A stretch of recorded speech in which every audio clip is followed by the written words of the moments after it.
ආයුබෝවන් සවි kitchen YouTube channel එකට ඔයාලා හැමෝම ගොඩක් ආදරෙන් පිළිගන්නවා.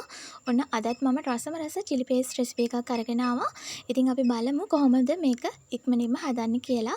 ඉතින් මම මේ විදිහට කුණුස්ත ටික හොඳට හලා ගන්නවා. ඉතින් මේ විදිහට හලා ගත්තාම මේවැය තියෙන වැලි ගතිය ඉවත් වෙනවා. ඊට පස්සේ හොඳින් ගරලා මේ විදිහට දාගන්න.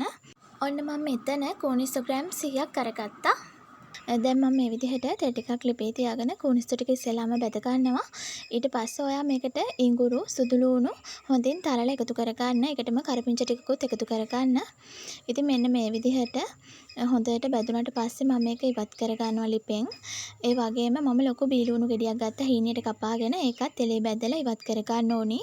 ඉතින් විශේෂයෙන්ම මතක් කරන්න ඕනි මාව subscribe කරපු ඔයාලට ගොඩාක් ස්තුතියි, ගොඩාක් ආදරෙයි. අලුතෙන් මගේ channel එකත් එක්ක එකතු වෙන කෙනෙක් නම් ඔයා ගොඩක් ආදරෙන් මගේ channel එකට පිළිගන්නවා. ඉතින් වීඩියෝ එකට පහලින් එන subscribe button එක press කරලා bell එකත් all කරලා දිගටම මාත් එක්ක රැඳී ඉන්න කියලා ගොඩක් ආදරෙන් ඔයාලගෙන් ඉල්ලනවා. ඉතින් මම මේ වෙලාවේදී ඉඟුරු සුදු ලූණු කරපිංච ටිකත් ලස්සන පාටක් එනකම් බැදගත්තා. ඒ ටිකත් මේ විදිහට බැදලා ඉවත් කරගන්නවා. ඉතින් මේ තෙල් ටිකෙන් ටිකක් විතර අඩු කරගන්න. අඩු කරගෙන මම ඒකට එකතු කරගන්නවා තක්කාලි සෝස්. මම තක්කාලි සෝස් මේ විදිහට එකතු කරගන්නවා. මේ සැහැඳි 8ක් විතර එකතු කරගත්තා. ඔන්න ඔයා මේක විනාඩි 2ක් විතර ටෙම්පරාදු කරගන්න. ඊට පස්සේ ඔයා කෑලි මිරිස් එකතු කරගන්න. මම මෙතන කෑලි මිරිස් ග්‍රෑම් 400ක් එකතු කරගන්නවා. ඉතින් මම ටිකක් වැඩිපුර හදනවා. ඉතින් මේ විදිහට දෙපාරකට වගේ කෑලි මිරිස් එකතු කරගත්තා. ඔන්න ඔයාට මේ වෙලාවේදී සීනි මේ සැහැඳි 2ක් විතර එකතු කරගන්න පුළුවන්.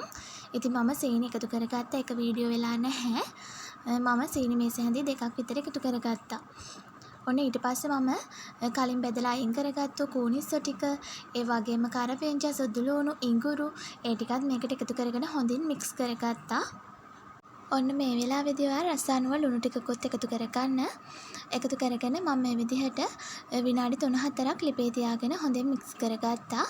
ඔන්න ඔයාට මේ chili paste එක ඕනම fried rice එකකට ගැලපෙන recipe එකක්. ඉතින් try කරලා බලන්න. ඉතින් මෙවැනි රසබර වීඩියෝ එකකින් අපි නැවත හමු වෙමු. ගොඩාක් ස්තුතියි.